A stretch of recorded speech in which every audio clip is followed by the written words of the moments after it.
You've been shopping at Aldi for years. You know the aisles, you know the deals, you trust the prices. But here's what they're not telling you. Some of those products sitting on those shelves could be quietly undermining your health, draining your fixed income, and putting you at risk in ways you'd never expect. I'm not talking about products that are just mediocre or disappointing. I'm talking about items that are specifically problematic for anyone over 60. Products loaded with sodium that your doctor warned you about. Items with hidden sugars that mess with your blood pressure. Food that spoils before you can even finish it. Wasting money you can't afford to throw away. Today, we're exposing 20 Aldi products you should avoid if you're over 60. Some of these might already be in your cart. Some might be in your fridge right now. And by number 1, you'll see a product so problematic that it sent thousands of seniors to the hospital. Yet Aldi keeps it prominently displayed. And just hit like if you've ever gotten home from Aldi and realized something you bought went bad faster than it should have. Starting with number 15.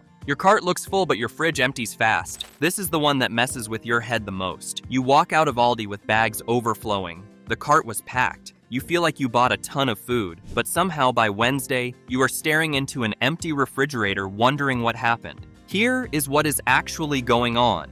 Aldi packages are smaller than what you are used to at traditional grocers. That bag of chips looks normal, but it is 9 ounces instead of 13. That yogurt container is 5.3 ounces instead of 6. That pack of chicken thighs is 1.5 pounds instead of 2.5. Everything is slightly smaller, which means everything runs out slightly faster. Your brain sees a full cart and registers abundance, but the actual volume of food is less than you think. You eat through it quickly because there was less to begin with. Then you are back at the store 4 days later buying another full cart. 2 trips a week instead of 1. More gas, more time, more opportunities to grab things you did not plan on buying. The low prices are real, but the portions are designed to get you back in the store faster than you expected. That cycle is where the extra spending hides. And that leads directly into number 14. You end up making more trips than you planned. Aldi stores are small by design. Around 12,000 square feet compared to 40,000 or more at a typical supermarket. That compact size is part of the efficiency model, but it also means limited selection. Aldi carries roughly 1,400 products. Walmart carries over 100,000. Kroger carries around 30,000. What does that mean for you? There is a good chance Aldi does not have something you need. They might not carry your specific pasta sauce. They might be out of the bread you like. They might not stock the cleaning product that actually works for you. So you go to Aldi for most things, then stop at Walmart or Target for the rest. 2 stores, 2 trips, 2 opportunities to impulse buy, 2 tanks of gas over the month instead of on. Each time you walk into any store, you spend money you did not plan to spend. Studies show the average unplanned purchase adds $10 to $15 per trip. If you are making double the trips because Aldi cannot cover everything, those unplanned purchases double too. The savings at Aldi can disappear completely when you factor in the second store run. Number 13 is where the psychology really kicks in. The halo effect turns off your price-checking instincts. This is the sneakiest one on the list. Aldi has such a strong reputation for being cheap that your brain stops verifying it. You walk through the door and a switch flips. You assume everything must be a deal because you are in a discount store. So you stop comparing. You stop questioning. You just grab. Psychologists call this the halo effect.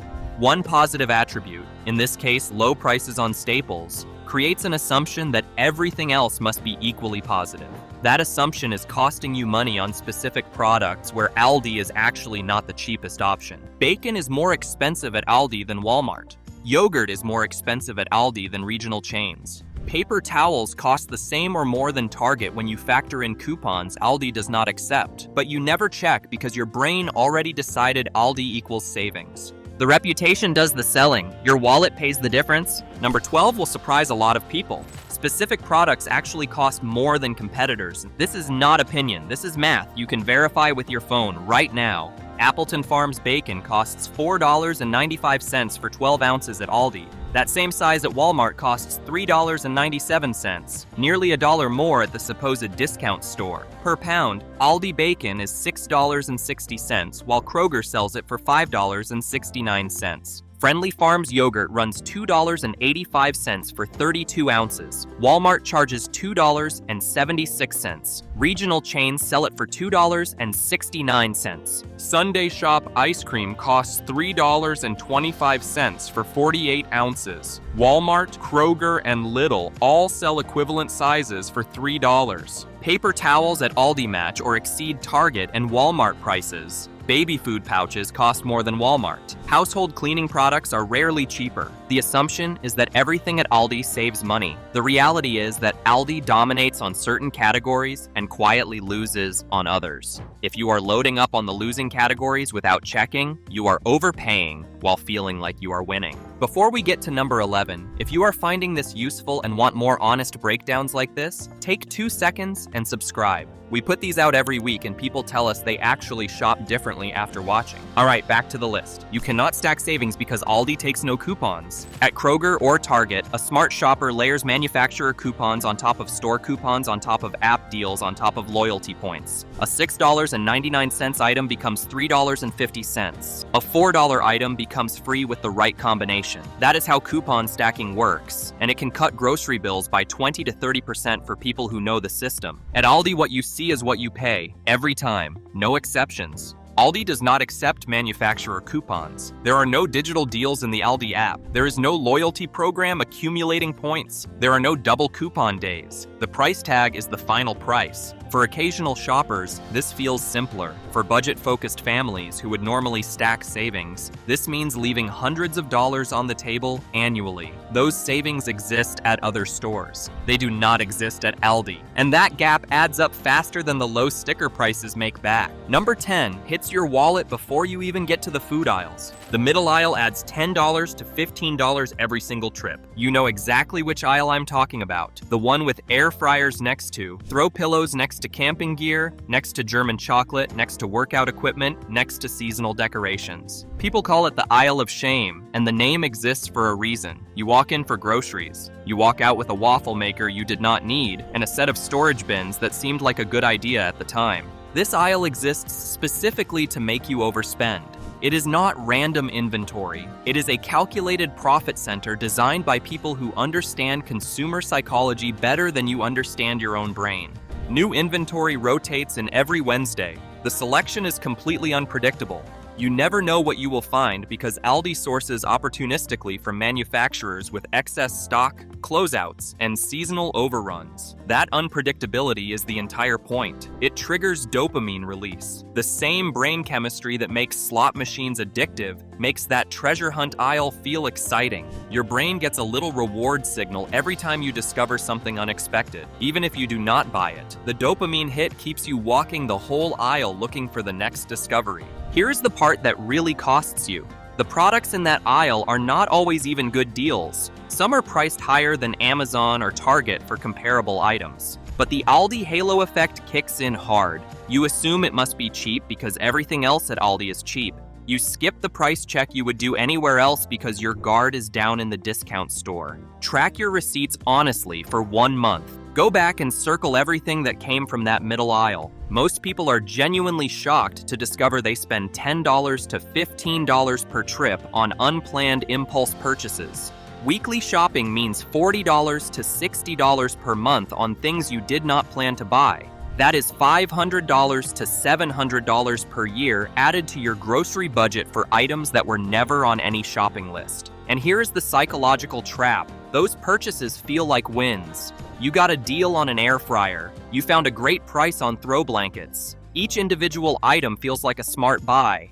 But the aggregate effect is a bloated grocery budget filled with non-grocery items you were not planning to purchase. The savings you came for disappear into the aisle of shame, one small win at a time. Number 9 is the one nobody talks about. You do unpaid labor that costs you time. At most grocery stores, someone bags your groceries, or at least there is space to bag at the checkout. At Aldi, your items fly across the scanner and pile into your cart. You move to the shelf by the exit and bag everything yourself, on your own time, while other people wait or judge or whatever you imagine they are doing. Then there is the cart. You put in a quarter. You return the cart to get your quarter back. That is 2 trips across the parking lot that someone at Kroger gets paid to do for you. Let us do the math. Bagging takes about 4 minutes per average trip. Returning the cart takes another minute or two. 5 to 6 minutes of labor per shopping trip that you provide for free. If you shop weekly, that is 260 to 300 minutes per year. Over 4 hours of unpaid work. Time has value.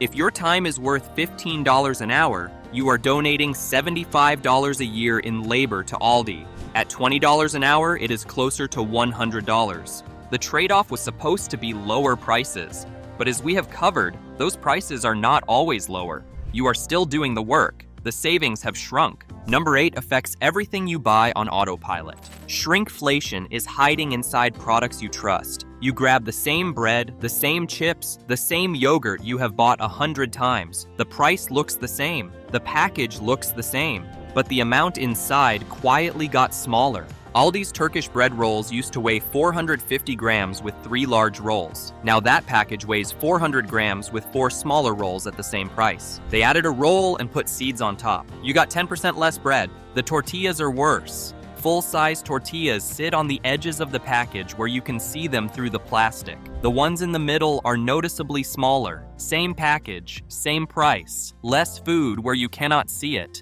Stackers chip cans shrank. Sodas dropped from 12 ounces to 11.2. Egg rolls stopped including dipping sauce. Cereal boxes weigh less than they used to. Studies show shoppers are 4 times more sensitive to price increases than size decreases. You notice when $2.69 becomes $2.99. You do not notice when 16 ounces becomes 14 ounces. Aldi knows this. Every grocery chain knows this. They shrink the product instead of raising the price because you are less likely to catch it. The only defense is checking the unit price on the shelf tag. That tiny number showing price per ounce is where the truth hides. Number 7 is why your grocery budget keeps climbing even though nothing looks more expensive. The receipt matches expectations, but the value does not. This is the psychological trap at the center of everything. Your brain has a mental budget for groceries. Maybe it is $100 per trip.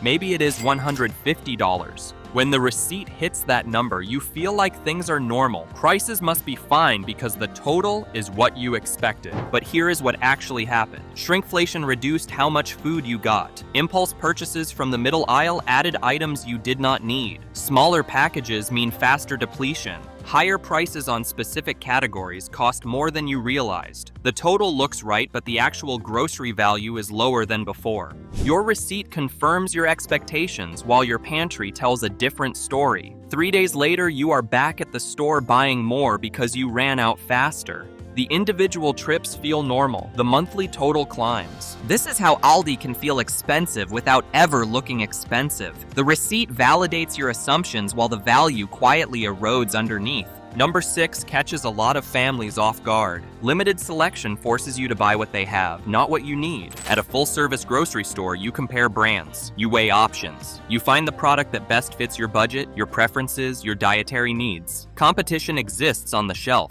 At Aldi, there is usually one option per category. One brand of ketchup, one type of sliced cheese, one pasta sauce. Take it or leave it. This sounds efficient until you realize what it removes. You cannot choose the cheaper option because there is only one option. You cannot wait for the premium brand to go on sale because there is no premium brand. You cannot stock up when prices drop because Aldi's prices are already set where they want them. The illusion of savings comes from simplicity, but that simplicity also removes your ability to optimize. You take what is there at the price they set. The negotiating power that comparison shopping provides disappears entirely. Number 5 hits anyone who has been disappointed by quality. Quality downgrades mean you buy twice. Some products at Aldi taste fundamentally different than they used to. Not just slightly different, noticeably worse. The price stayed the same, but the experience got worse. When that happens, you have 2 options. You either suffer through a product you no longer enjoy, or you go buy the better version somewhere else. Either way, your budget takes a hit. Kirkwood Red Bag Chicken is the most famous example. This product was so popular it had a Facebook group with over 24,000 members sharing recipes and cooking tips. People literally organized their meal planning around these frozen chicken patties. They were a staple in budget-conscious households across America. Then Aldi changed something. Nobody knows exactly what happened, but longtime customers noticed immediately. The breading got sweeter and crumbly instead of savory and crispy. The meat texture changed. There was gristle. The thickness varied wildly from patty to patty. Quality dropped noticeably and unmistakably. That Facebook group transformed overnight from a celebration into a support group for disappointed customers. Post after post told the same story. People felt betrayed by a product they had trusted for years. Some members spent months hoping different batches would be better. They were not. The pork sausage patties tell a similar story. The box used to say original pork sausage patties. Now it says original sausage patties. They removed the word pork because they started adding turkey to cut costs. Same price, same looking package, cheaper protein inside. Longtime customers noticed the flavor change before they noticed the label change. The tikka masala sauce lost its depth after reformulation. Customers who used it as a reliable weeknight dinner solution suddenly found it tasted flat and generic. The pickles turned bitter and mushy around 2020 and never recovered. The cream cheese tastes watered down compared to how it tasted 5 years ago. Product after product, the recipe changed while the price and packaging stayed identical. When a product disappoints, you do not actually save money, you wasted money. You either eat something you do not enjoy, which is a loss of utility and pleasure, or you throw it away and buy a replacement elsewhere, which is a direct financial loss. Either way, the value proposition broke down completely. The low price means absolutely nothing if you do not actually want to eat what you bought. This is one of the hidden ways Aldi feels expensive. You pay for food that does not deliver the experience you expected.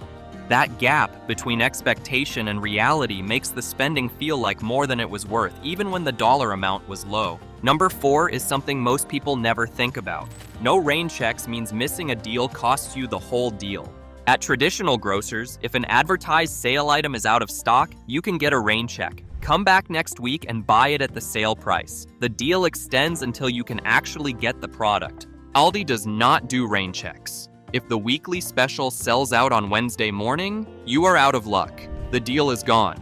You either buy at full price or you wait and hope it comes back eventually. This creates artificial scarcity that works against budget shoppers. You feel pressure to get there early. You buy things you might not need because they might not be available later. And when you miss a deal, you miss it entirely. No recourse, no extension, no customer service solution. The deals are real when they exist. But the inability to guarantee access to those deals changes how much you actually save over time. Number 3 hits you at the worst possible moment. Checkout speed prevents you from catching errors. Aldi cashiers are famously fast. Items fly across the scanner. Everything lands in your cart before you have processed what just happened. The line keeps moving. Pressure builds. You pay and go. That speed serves Aldi's efficiency model. Fewer cashiers needed, faster throughput, lower labor costs. But it also means you have almost no time to verify what is scanning correctly. Did that sale price actually ring up? Did that item scan twice by mistake? Was that clearance sticker honored? At a normal pace, you might catch these errors. At Aldi speed, you are already at the card reader before you can react. Receipt checking after the fact requires a trip back to the service counter. Most people do not bother for $1 or $2. Those small errors add up. Aldi keeps the overcharges. You absorb the loss because fixing it takes more effort than accepting it. Number 2 is the trap that catches budget shoppers specifically. Loss leaders get you in the door, then everything else gets you. That $1.97 gallon of milk, those insanely cheap eggs, the bananas priced lower than anywhere else in your area. These prices seem too good to be true because in a sense they are. They are not random prices set to give you a deal. They are loss leaders. Aldi loses money on them intentionally. Every single unit sold costs Aldi more than they charged you. Why would any store lose money on purpose? Because it is the most effective advertising they could possibly run. Nobody drives to Aldi just for milk. But once you are inside the store for that $1.97 gallon, you fill a cart. Bread, cheese, snacks, something from the middle aisle catches your eye. Frozen pizza for easy dinners, maybe some chips. The milk loss disappears completely and profit returns on everything else in your basket. This is not a theory. It is a documented retail strategy used by virtually every major grocer. But Aldi executes it more aggressively than most.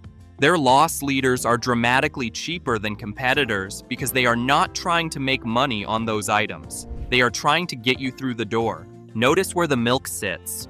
Back corner of the store. You cannot grab it without walking past produce, snacks, the aisle of shame, and several other product displays designed to catch your attention. Every step you take is an opportunity for Aldi to recoup that milk loss and add margin on top. The store layout is not random, it is engineered. Now here is the trap specifically for budget shoppers. You think you are being smart by taking advantage of the loss leaders. You feel like you are beating the system, but you are walking straight into a pricing model designed to capture exactly that behavior. Aldi knows budget-conscious shoppers cannot resist the cheap milk. They also know those same shoppers will not leave with just milk. The psychology is predictable. The profit follows. Budget shoppers who think they are gaming the system by grabbing the cheap staples are actually the system's target demographic. Aldi built the model around you. The question is whether you shop in a way that actually beats the model or whether you play right into it. And that brings us to number 1, the biggest reason Aldi feels expensive even when prices look low.